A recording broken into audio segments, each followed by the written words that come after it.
Hello friends, welcome to my channel. इस video में आज हम जुलाई 2019 में सीटेट पेपर सेकंड में जितने भी सिविक्स के क्वेश्चंस आए हैं वो सभी क्वेश्चंस देखेंगे। तो वीडियो जो है वो बहुत ही ज़्यादा यूज़फुल है, आप लोग पूरी वीडियो को ध्यान से देखिएगा।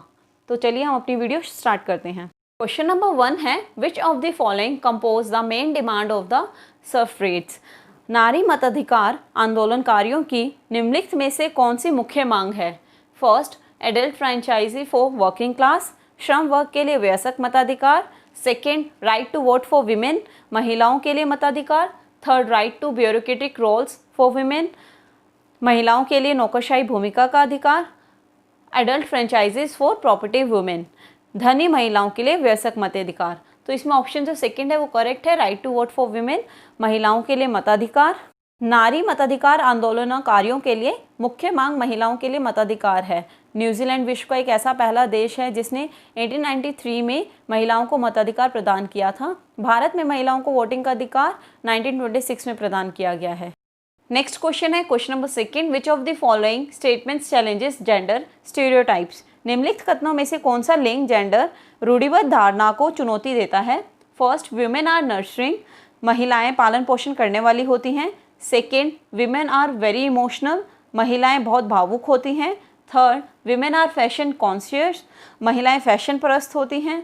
Fourth, women are responsible bus drivers, महिलाएं जिम्मेदार वाहन चालक होती हैं। तो इसमें ऑप्शन 4 जो है वो करेक्ट है, women are responsible bus drivers, महिलाएं जिम्मेवार वाहन चालक होती हैं। प्राचीन काल से ही मानव समाज अधिकांशतः पितृसत्तात्मक रहा है। यह परंपरा निरंतर चली आ रही है और वर्तमान में भी मौजूद है। लैंगिक असमानता का समर्थन करने वाले रूढ़िवादी लोगों के अनुसार महिलाएं पालन पोषण करने वाली, भावुकता से पूर्ण, फैशन परस्त इत्यादि होती हैं, जबकि वर्तमान समय में महिलाएं घर से निकलकर जिम्मेदार वाहन चालक बन रही हैं तथा अंतरिक्ष तक भी पहुंच गई हैं। परिणामस्वरूप लिंग जेंडर संबंधी रूढ़िबद्ध धारणाओं को चुनौती मिल रही है।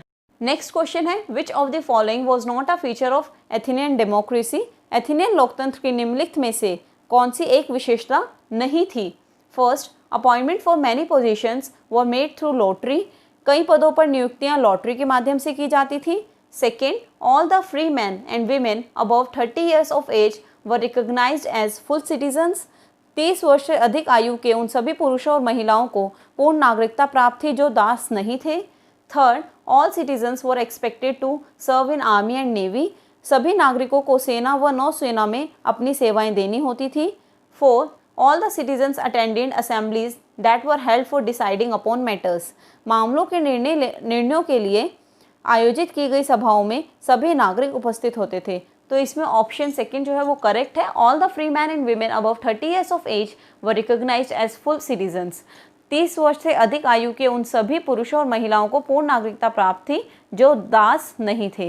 एथेनियन लोकतंत्र की यह एक विशेषता नहीं थी, बाकी जो तीनों हैं वो तीनों ही एथेनियन लोकतंत्र की विशेषताएं रही हैं। क्वेश्चन नंबर 4 है, consider the statements A and be on the practice of apartheid, रंग भेद की प्रथा पर दिए गए ए और बी कथनों पर विचार कीजिए। Statement A, it discriminates between races but allow all the right to vote, यह प्रथा जातियों के बीच भेदभाव करती है परंतु सभी को मत देने की अनुमति प्रदान करती है। Second, it prevents mingling of races but gives equitable public facilities to all, यह प्रथा जातियों को एक दूसरे से मिलने से रोकती है परंतु सभी को समान रूप से सार्वजनिक सुविधाएं प्रदान करती है। Select the correct option using the codes given below, आपको इनमें से जो भी करेक्ट ऑप्शन है वो बताना है। First, both A and B are false, A and B दोनों गलत हैं। Second, only A is true, केवल ए सही है। Third, only B is true, केवल बी सही है। And fourth, both A and B are true, A और बी दोनों सही हैं। तो इसमें ऑप्शन जो फर्स्ट है वो करेक्ट है, दोनों ही स्टेटमेंट जो हैं वो गलत हैं। भेद की प्रथा प्राचीन काल से ही नहीं चली आ रही है। यह प्रथा जातियों में भेदभाव करती है परंतु आज भी सभी लोगों को मत देने की अनुमति प्राप्त है। दक्षिण अफ्रीका में रंगभेद की नीति को लेकर नेल्सन मंडेला ने एक आंदोलन चलाया था जिसके परिणाम स्वरूप 1994 में यह नीति समाप्त कर दी गई। क्वेश्चन नंबर 5 है, who among the following occupies elected office in a gram panchayat, निम्नलिखित में से कौन ग्राम पंचायत में चुनकर आते हैं और कार्य संभालते हैं? First, sarpanch. Second, ward members. Third, secretary जिसे हिंदी में सचिव कहा जाता है। डी, फोर्थ, ग्राम सभा मेंबर्स। तो इसमें जो करेक्ट ऑप्शंस हैं उसमें हैं बी, फर्स्ट है B, C and D. Second, A and B. Third A and C, and fourth A B and C. तो इसमें ऑप्शन सेकंड जो है वो करेक्ट है। ए एंड बी जो है वो दोनों ही करेक्ट हैं। सरपंच और वार्ड मेंबर्स, सरपंच और वार्ड मेंबर्स, वार्ड के जो सदस्य होते हैं वो ग्राम पंचायत में चुनकर आते हैं और कार्य संभालते हैं। नेक्स्ट क्वेश्चन है question number 6, which of the following work is the responsibility of patwari. निम्नलिखित कार्यों में से पटवारी लेखपाल का उत्तरदायित्व कौन सा है। First, measuring land and keeping records, भूमि मापन और आलेखों को सुरक्षित रखना। Second, construction and maintenance of common property, सामूहिक संपत्ति का निर्माण और रखरखाव। Third, executing employment schemes for land development, भूमि विकास के लिए रोजगार योजनाओं को लागू करना। Four, preventing land disputes by investigating complaints, शिकायतों की जांच पड़ताल के द्वारा भूमि संबंधी विवादों को रोकना। ऑप्शन फर्स्ट जो है वो इसमें करेक्ट है, measuring land and keeping records, भूमि मापन और आलेखों को सुरक्षित रखना।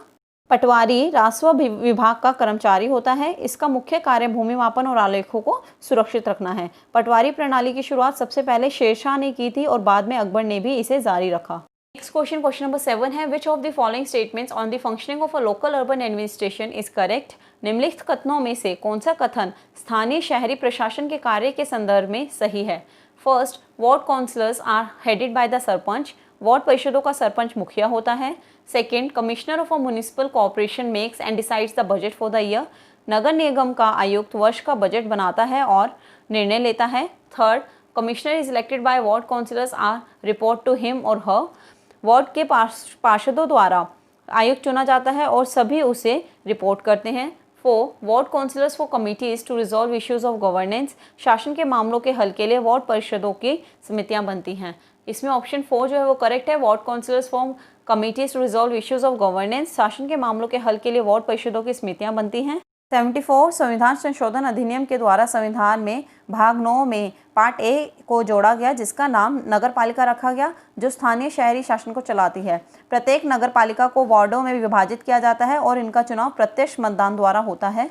शासन को चलाने के लिए वार्ड परिषदों की समितियां बनाई जाती है। स्थानीय शहरी प्रशासन को चलाने के लिए संविधान में 12वीं अनुसूची जोड़ी गई, जिसमें 18 विषयों का वर्णन है।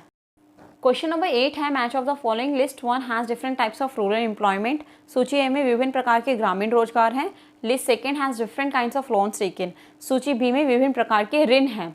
सो लिस्ट 1 में है एग्रीकल्चर वर्कर, कृषि श्रमिक, लार्ज फार्मर बड़ा किसान, मिडिल फार्मर मध्यम किसान, health end off season consumption स्वास्थ्य और बेमौसम उपभोग, फर्टिलाइजर पेस्टिसाइड एंड सीड्स उर्वरक कीटनाशी बीज, और थर्ड है government loan for agro processing plant कृषि संसाधन संयंत्र के लिए सरकारी ऋण।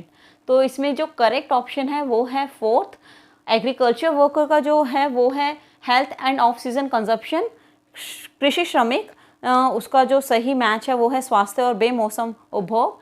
सेकेंड है लार्ज फार्मर, इसका सही मैच जो है वो है correct match government loan for agro processing plant, बड़ा किसान कृषि संसाधन संयंत्र के लिए सरकारी ऋण, और थर्ड जो मिडिल फार्मर है उसका करेक्ट मैच है फर्टिलाइजर पेस्टिसाइड एंड सीड्स, मध्यम किसान उर्वरक कीटनाशी बीज। क्वेश्चन नंबर 9 है, according to appellate system, a person dissatisfied with the verdict given by the court if the district judge could appeal to which of the following courts।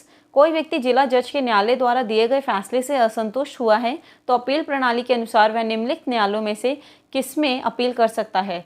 First trial court, जांच न्यायालय, second session court, सत्र न्यायालय, third supreme court उच्चतम न्यायालय, and fourth high court उच्च न्यायालय। Option 4 जो है वो इसमें करेक्ट है, उच्च न्यायालय हाई कोर्ट। भारत में एकीकृत न्याय के सिद्धांत को अपनाया गया है, इसलिए किसी व्यक्ति को यदि यह लगता है कि उसे जिला न्यायालय से न्याय नहीं मिला तो वह उच्च न्यायालय में अपील करता है, और यदि उच्च न्यायालय के निर्णय से वह व्यक्ति संतुष्ट नहीं होता है तो वह सर्वोच्च न्यायालय में अपील कर सकता है। क्वेश्चन नंबर 10 है, consider the statements A and be on the Indian parliament. भारतीय संसद पर दिए गए ए एंड बी कथनों पर विचार कीजिए। Statement A, a political party that has many number of members of parliament in the Lok Sabha can form a government. कोई भी राजनीतिक दल जिसके पास लोकसभा में कितने भी संसदीय सदस्य हों वह सरकार बना सकती है। Statement B, Lok Sabha Rajya Sabha president are part of the parliament. Lok Sabha Rajya Sabha और राष्ट्रपति संसद के अंग है। तो इसमें जो करेक्ट कोड्स हैं वो बताने हैं। ऑप्शन थर्ड जो है वो इसमें करेक्ट है, ओनली बी स्टेटमेंट जो है वो ट्रू है। Lok Sabha Rajya Sabha and president are the part of the parliament. Lok Sabha Rajya Sabha और राष्ट्रपति संसद के अंग हैं। नेक्स्ट क्वेश्चन है question number 11, read the statement given below. Statement first, the Indian state has many checks and balances to prevent the misuse of powers. सत्ता के दुरुपयोग की रोकथाम के लिए भारतीय राज्य कई नियंत्रण और संतुलन रखता है। Choose the correct option that represents the meaning of Indian state in the above statement. ऊपर दिए कथन में भारतीय राज्य के अर्थ को प्रदर्शित करने वाले सही विकल्प का चयन कीजिए। ऑप्शन फर्स्ट है द इंडियन पॉलिटिकल सिस्टम, भारतीय राजनीतिक व्यवस्था। Second, the Indian central government, भारतीय केंद्रीय सरकार। थर्ड, द इंडियन ब्यूरोक्रेसी, भारतीय अधिकारी तंत्र। फोर्थ, एनी स्टेट गवर्नमेंट, कोई भी राज्य सरकार। तो इसमें ऑप्शन जो फर्स्ट है वो करेक्ट है, द इंडियन पॉलिटिकल सिस्टम, भारतीय राजनीतिक व्यवस्था। प्रश्न में दिए गए शब्द भारतीय राज्य के अर्थ को भारतीय राजनीतिक व्यवस्था के रूप में प्रदर्शित किया जा सकता है। भारतीय राजनीतिक व्यवस्था में सत्ता के दुरुपयोग की रोकथाम के लिए नियंत्रण और संतुलन की व्यवस्था का प्रावधान है।